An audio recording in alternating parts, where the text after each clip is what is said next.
tiene el santo de la espada, ¿no? Tengo el santo de la espada. ¿Tiene el santo de la espada? Tengo el santo de la espada. Anda buscando, lo quería Ojearlo. ojearlo exactamente. Mirá que es un libro gigante. Sí, ¿no? Sí. ¿Cuántos diplomas? Sí, maestro, profesor. Permiso. Bueno, profesor, usted nació en Formosa, ¿no? Sí, señor. Ujú. Pero estuve muy escaso tiempo.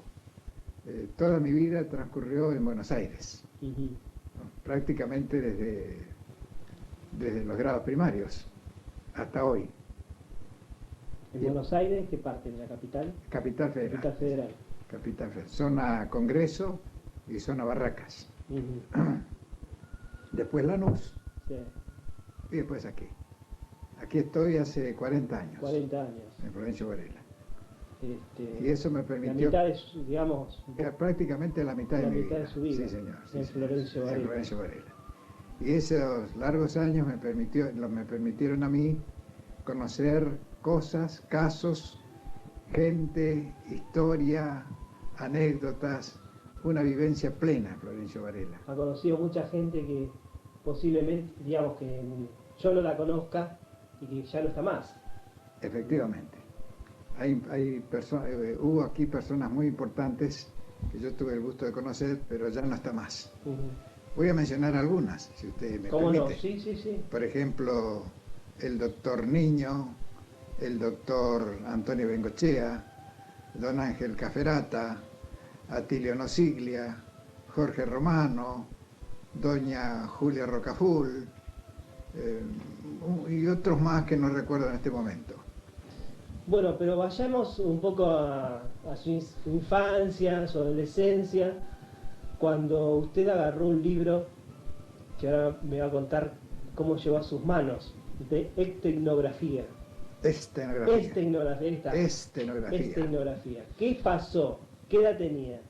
Y tenía aproximadamente 14 años. Ajá. Y fue así.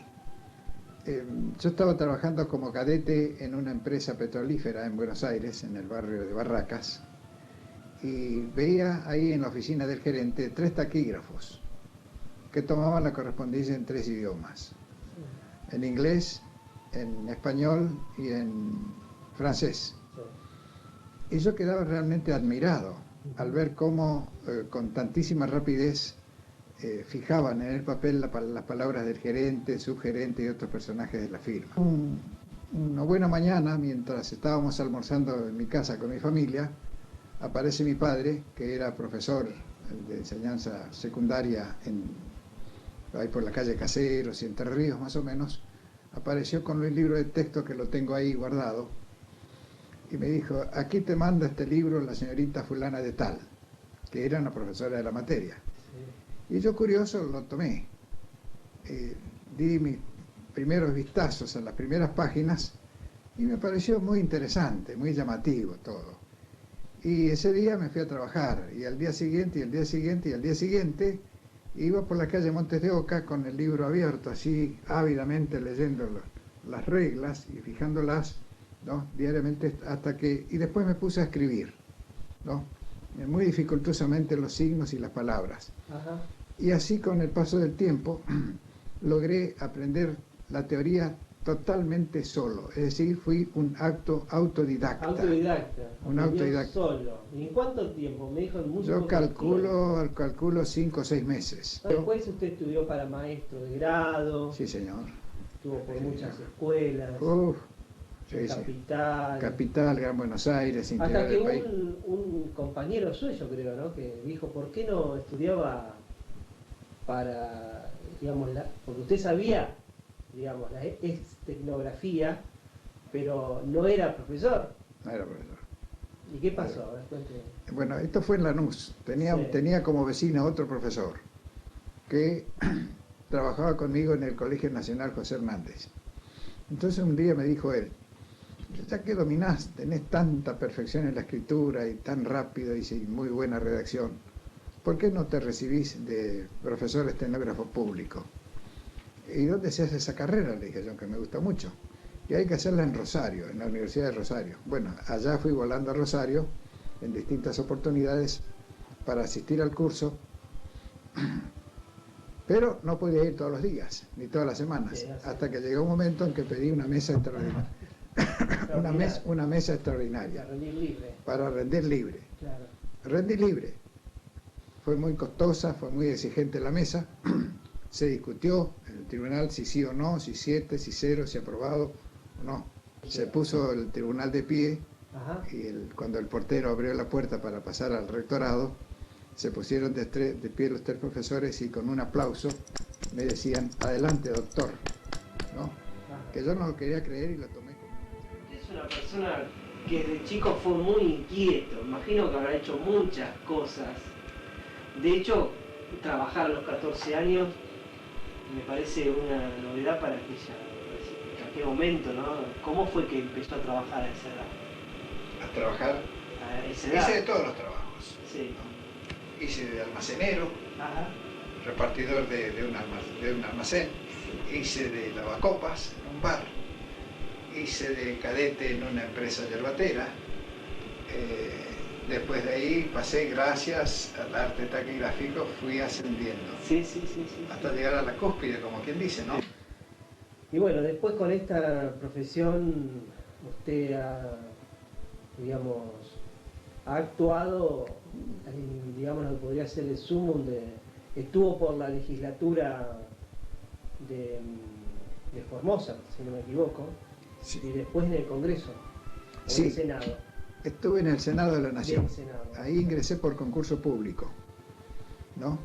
Con muy buena calificación.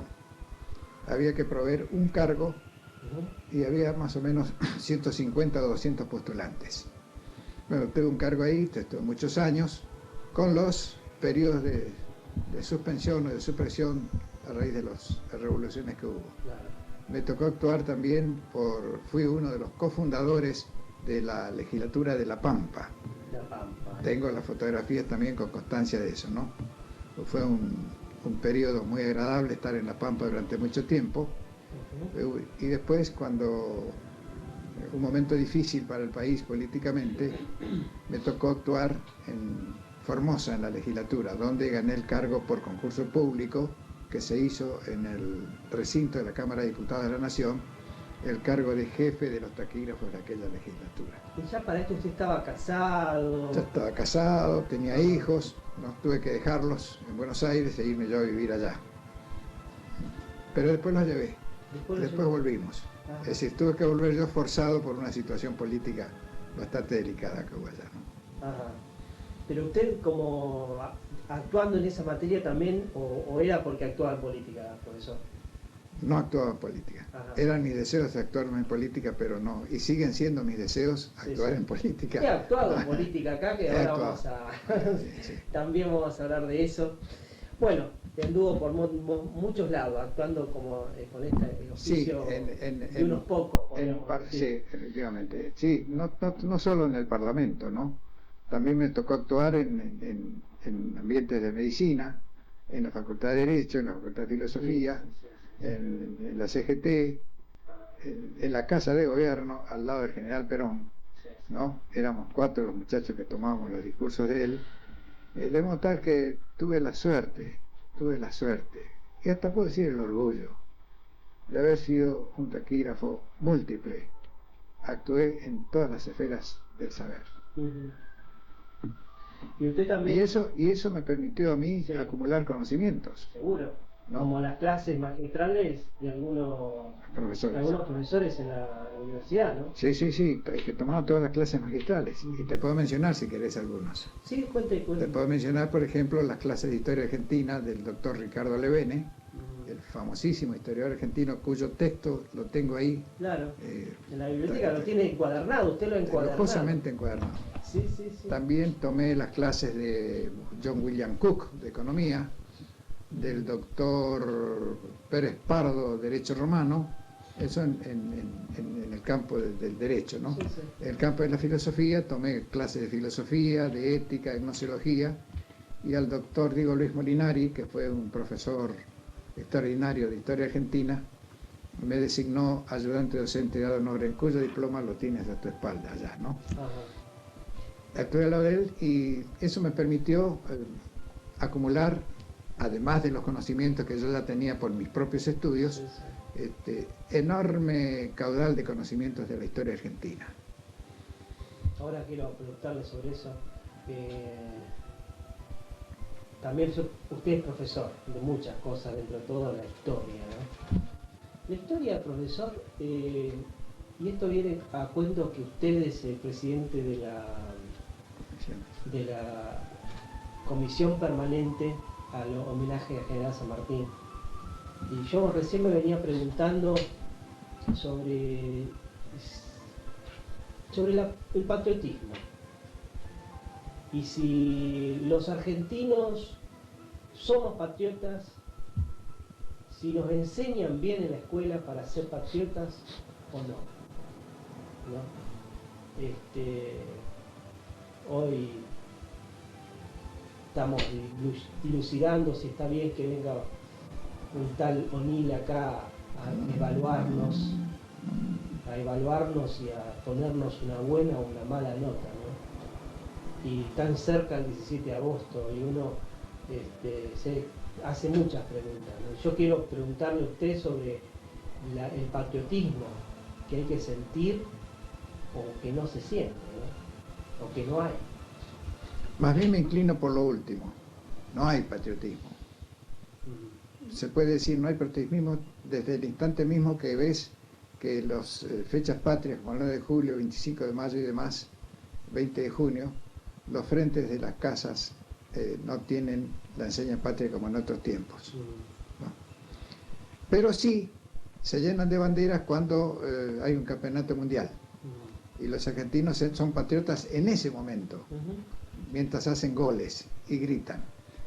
En las escuelas no puedo afirmar tan categóricamente que no se enseñe bien la historia argentina, porque no lo veo, no asisto, no concurro a las escuelas actualmente.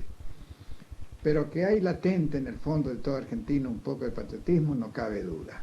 Sí. Y contigo coincido plenamente en esto de que venga un entendido o no de otra parte del mundo a pretender darnos clases de economía, clases de ciencias económicas, clases de cómo administrar el dinero. Y eso a mí me ha preocupado mucho, me ha preocupado mucho y me causó sorpresa y hasta dolor. Porque aquí tenemos grandes expertos en contables, en la técnica contable. Aquí tenemos muchas facultades de ciencias económicas. ¿Y por qué razón para resolver una cuestión económica del país tenemos que acudir o tienen que venir 4 técnicos que no sabemos si de primera magnitud o de tercera a darnos lecciones de cómo manejar nuestro dinero? ¿Para qué están nuestras facultades de Derecho y de Medicina? En el Derecho se estudia Economía Política y en la Facultad de Ciencias Económicas se estudia, como la palabra lo indica, la ciencia de la economía. Por eso coincido plenamente contigo. No, que aparte que... Por ahí creo que no hay mucho patriotismo. No, ese es, digamos, un poco... Cuando existe el patriotismo creo que se puede llegar a existir como un amor propio, ¿no? Sí. Creo que sí. Los argentinos no sentimos como un amor propio. No lo sentimos. ¿Dónde tiene el santo de la espada? ¿Por acá, profesor? El santo de la espada... Y acá tengo un santo de la espada gigantesco. No. El santo de la espada. Sácalo.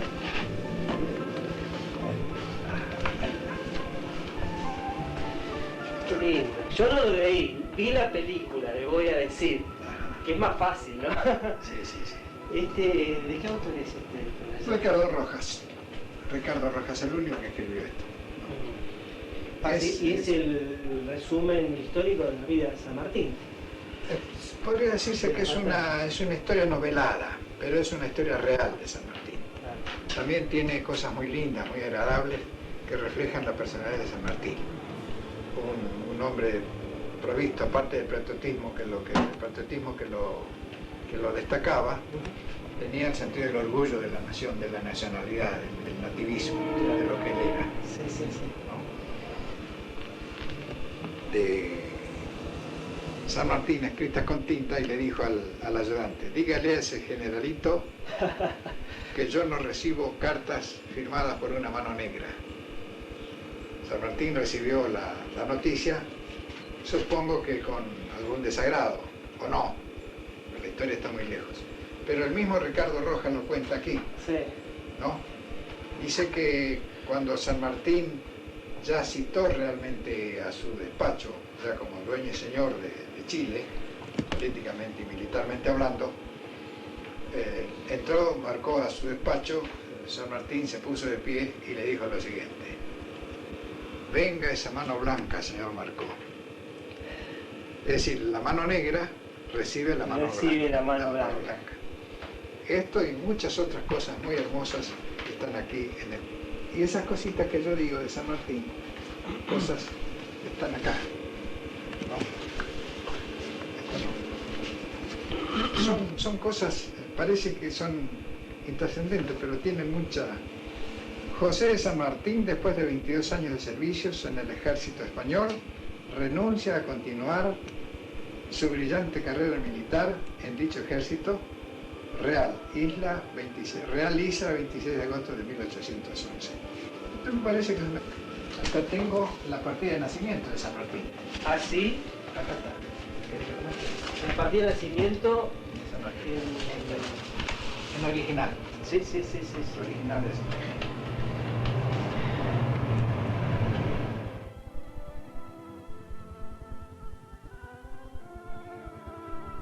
Estamos pronto al 17 de agosto. Ustedes están armando desde la comisión sanmartiniana un gran festejo, que espero que asista un montón de gente, ojalá. Hay gente que se está encargando de alguna forma de enaltecer todas estas cosas que tengan que ver con la patria, y hay otra gente que está haciendo lo contrario. Eso es lo que yo por ahí puedo llegar a entender o puedo llegar a dilucidar en estos momentos. Es una cuestión muy profunda lo que acabas de decir, ¿no? Por lo pronto aquí en este pueblo hay un grupo de vecinos Sí. y una señora muy prestigiosa, que estamos ya dado por terminada la serie de actos que va a haber el 17 de agosto, que lo vamos a hacer aunque el tiempo no sea muy favorable. Hablando de patria, y hablando de patria chica, ¿no? Que es nuestro pueblo, yo tengo entendido que usted está haciendo un libro que se va a llamar el libro de los 100 años de Varela, que está pronto a presentar. Pronto. Cuéntame un poquito. La historia. La historia de ese libro, cómo nació. ¿Cómo nació? Bueno, fue en 1900, antes que Varela cumpliera 100 años. Yo me puse a pensar, Florencio Varela va a cumplir 100 años dentro de un año, dije yo. Seguramente habrá discursos, palmas de flores, aplausos y algunos curiosos. Nada más. Por ahí algún conjunto de guitarras. Y me puse a pensar de hacer algo original, algo nuevo, algo que perdure en la historia de este pueblo. Y acudí a mi imaginación y a mi creatividad. Yo soy un hombre muy creativo, me gusta hacer las cosas con buen gusto, con buena presencia, cualquier trabajo, ¿no? Hasta los signos taquigráficos los hago hermosos, dentro de lo posible, ¿no? Pequeños y hermosos. Y entonces dije, caramba, acá está la solución. En Florencio Varela hay muchas personas viejas, nacidas acá, arraigadas acá, con muchos años de residencia, que han vivido un Varela muy viejo, un Varela anterior, un Varela que no han vivido muchos actualmente. Además, estas personas antiguas, ya de años aquí, han escuchado cosas y casos de boca de sus padres y sus abuelos. Claro. Y entonces ahí se me ocurrió a mí la idea. Fui a visitar 1, 2, 3, 4, 5, 10, 20, 30, 40 personas a exponerle la idea. Y todo el mundo, cómo no, con mucho gusto, encantado. Y así, uno por uno, fui visitando, ¿no? Previo plan de exposición para hablar sobre cosas del Varela antiguo. Todo lo referente a lo que se busque de Florencio Varela. Es decir, no es la simple descripción de física o etnográfica o de monumentos de Florencio Varela o de edificios. Es un coloquio, Claro. Fueron 40 coloquios entre personas. Yo hacía una pregunta muy breve sobre un tema y me dejaba que el expositor se explayara largamente sobre ese Y tema. usted tomaba nota taquigráficamente, por eso pudo de alguna manera... Taquigráficamente. Y está guardado fielmente la palabra de esas 40 personas, de las cuales 10 ya murieron. No. El libro que acabas de mencionar se llama en realidad Antología de Voces Varelenses. Qué bien. Y le puse antología porque antología es equivalente a florilegio. Es decir, son flores escogidas, son flores seleccionadas. Es decir, que yo no tomé a cualquiera. Claro. Tomé personas de prestigio, de arraigo, ¿no? De relevancia espiritual y social en este pueblo. Por eso, de voces varelenses.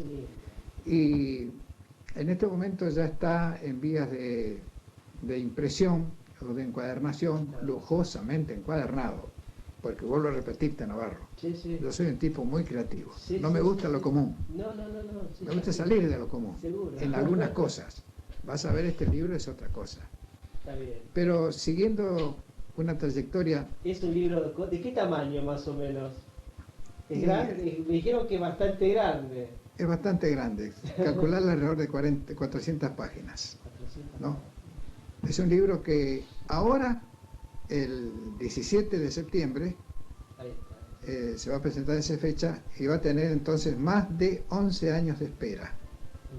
Cuando el libro lo hice por primera vez y lo presenté así en grueso, digamos así, la pila enorme de papeles, Sí. se hizo un acto muy lindo en la Casa de la Cultura, esto debo reconocer y recordar, con la presencia del intendente Carpinete de ese tiempo, el cura Santolín, Chiquito Nosiglia, Ángel Basta y otras personalidades. De ahí no pasó. Pero ahora, gracias al estímulo de los escritores del Círculo Literario Varelense y de algunos amigos, que no son muchos, incluso el tuyo, Navarro, que más de una vez me dijiste, ya está en vías de encuadernarse. Encuadernarse y presentarse el 17 de septiembre. Y obsequiado algunos al público. En el centro, ¿no? Cultural Sarmiento, vamos a gestionar ese salón, si tengo que gestionarlo esta semana. Va a ser una fiesta, realmente para Varela y realmente un aporte a la historia realmente hay y cosas, a la cultura de Florencio Varela que va a ser invalorable. Hay cosas muy hermosas, muy hermosas. Y lo habrá hecho, profesor. Y también periodista, que esa es una de las profesiones que no abandona. Ahora, estando jubilado, porque está escribiendo permanentemente en los diarios locales y que lo ha llevado a ganar, creo que este premio, profesor, si no me equivoco. Sí, el Caduceo. Caduceo, cuénteme un poquito sobre eso. Pero el Caduceo fue así. Siempre escribí sobre temas de educación. Pero más que educación, buena educación. Yo insisto sobre el tema buena educación. En todos los diarios. Desde niño, desde la época del cronista social, pasé por Pregón de Lanús como redactor sobre temas de educación, políticos, vecinales. Escribí en Varela, acá hubo un diario muy viejo que ya desapareció, que se llamaba El Varelense, cuyo director propietario era don Ángel Caferata, a quien me unió una estrecha amistad. También después me vinculé al periódico Mi Ciudad, donde escribí también mucho tiempo. Escribí en un periódico fugazmente que se llamaba Panorama, que era de Reynoso, y otro muchacho. Después me vinculé también con Fonrush, en el Vecinal, y escribí mucho tiempo como columnista político. También escribí en La Nación. La Nación he publicado cosas en la página literaria. Lástima que la falta de tiempo no me permite mostrarte, lo tengo guardado por allá. Y después en el semanario La Palabra de Berazategui, ahí sí, intensamente sobre temas de educación. Y ahora actualmente escribe en Varela al Día. En Varela al Día. Siempre lo leo también con tanto escribo que antes que llegues he estado elaborando este artículo que va a salir mañana. Bueno, profesor, vamos a estar ahí el 17. Gracias por sus palabras, sus anécdotas. Gracias por volver a